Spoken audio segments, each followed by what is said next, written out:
Damn, baby girl, yeah, you look fly, yeah, you look fly, yeah, you look fly. You got it going on, can't even lie, and the booty crazy. Oh my God, yeah, why you gonna do it like that? Put that ass all on me. Niggas don't even know what to do with all that. No lie, no cap. Welcome back to my channel or whatever. My name is The Hood Hippie. Today we are going to be doing a book haul that cuts deep to the soul. A book haul for healing. You know what I'm saying? I've been on a spiritual journey for a while now. I've been on a healing journey for a while now. I've shared that with y'all multiple times. But today we're going to talk about some books that I have read and some books that I have not read yet that have helped me, or I hope will help me, on my spiritual journey and my healing journey. So the first one I have not read yet.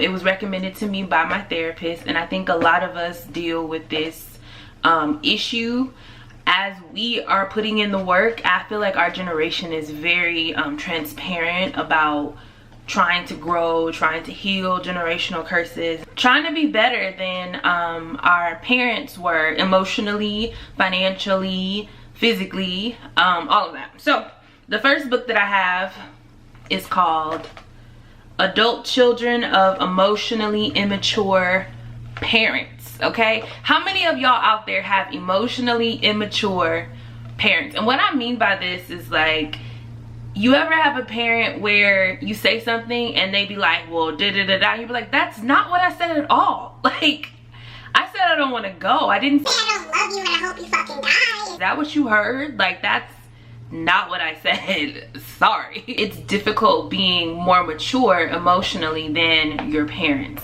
Sometimes it's just an affirmation that you're not the only person who deals with things like this, but also teaching you coping skills and how to navigate those relationships, and also just your relationship with yourself. And so hopefully my therapist, according to my therapist, this book is highly recommended for those of us who have emotionally immature parents. So I'll let y'all know once I read this. Maybe I'll do a book review as I'm reading this, or after I read it, to talk about like what I learned and what my thoughts were.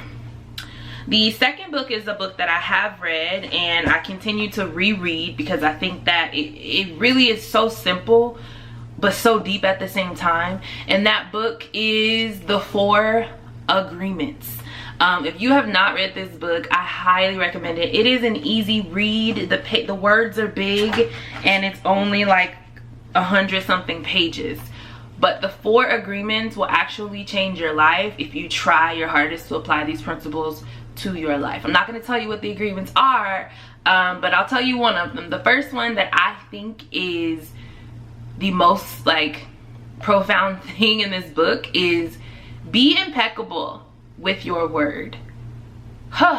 Like, it goes into why you should sign up for these 4 agreements, but something as simple as like be impeccable with your word, meaning say what you mean and mean what you say. Don't say it if you don't mean it. Don't agree to it if you don't want to do it. Like, keep it a buck, keep it 100 at all times. And by doing that, you really help yourself at the end of the day. Like the example that I gave earlier, just being like, nah, I don't want to.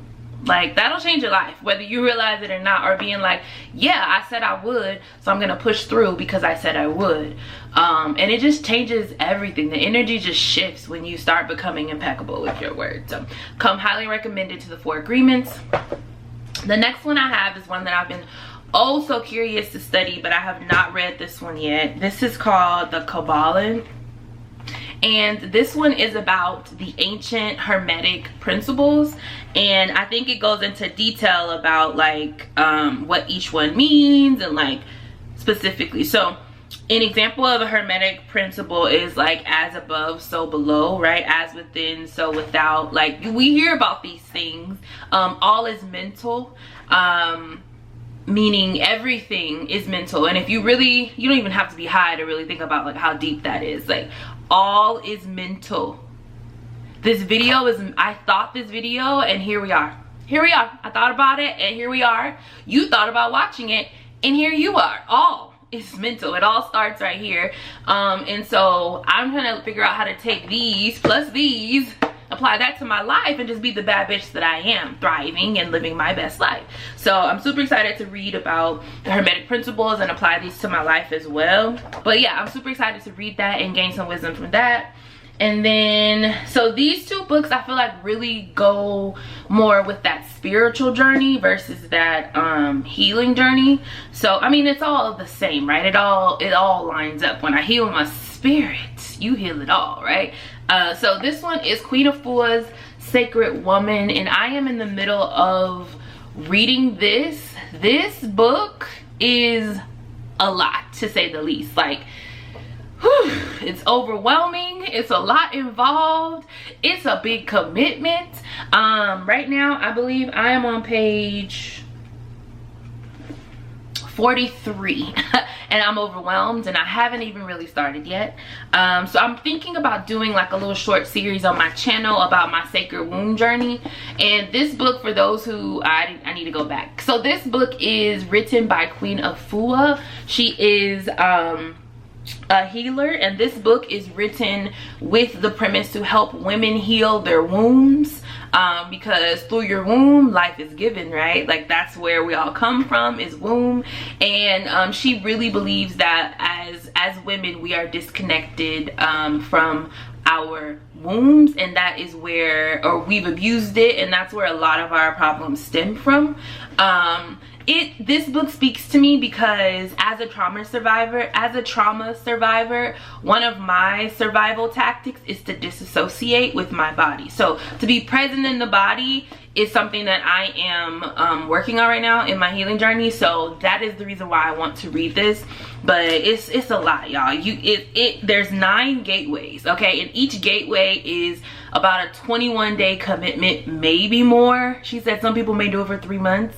And when I say commitment, I mean commitment. Like, you're waking up in the morning at 5 a.m., 6 a.m., doing baths and drinking tea and meditating, and you got to build the altar and like buy all this shit to put on the altar, and it's a lot. There's journaling, there's meetings, there's songs, there's dancing.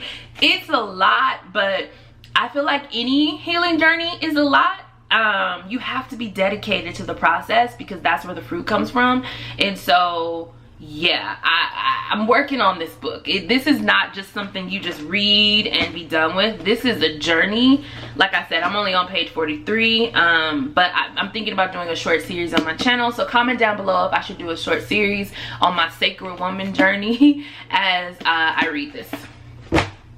And then the last book I have is called Ancestor Path. So I am in the process, like I said, in my healing journey, but a bigger process is decolonizing the way that I think about everything. So when I say decolonizing, I mean to stop looking at everything from a European colonized perspective, right? Stop looking through masses' eyes and look through my own, period. So I want to learn about ancestors. I want to learn about my own ancestors. I have started researching my ancestors. You will see another video from me where I took a DNA test to try and figure out where I come from. And I've also been doing my lineage through ancestry.com because I want to learn where I come from. I want to learn about my ancestors. And so this book is called Ancestor's Paths, honoring our ancestors and guardian spirits through prayers, rituals, and offerings. I was taught growing up that,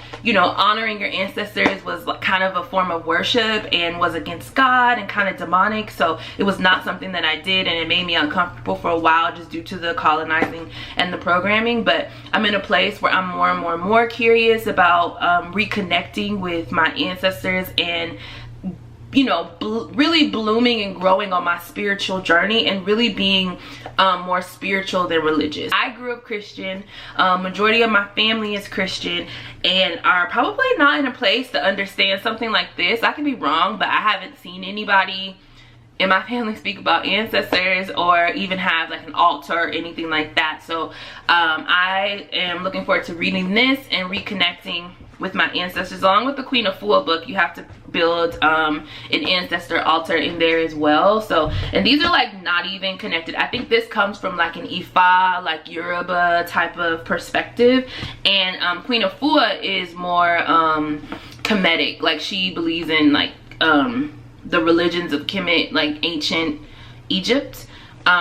So 2 different practices, but both speaking about the same thing, which is honoring your ancestors and the importance of it. And I truly believe that there's a big difference between like worshiping them and honoring them and acknowledging them, and you know, lighting candles in remembrance of them and just speaking their names. And you know, so it's interesting because like as Christians we do it anyway, right? You be like, oh, granny looking over us, like that's an ancestor. And her looking over you is the same as, you know, someone who practices Ifa and it's like, oh, my ancestors are, you know, making the way or whatever. So it's just a little bit different. But that's it for my book haul.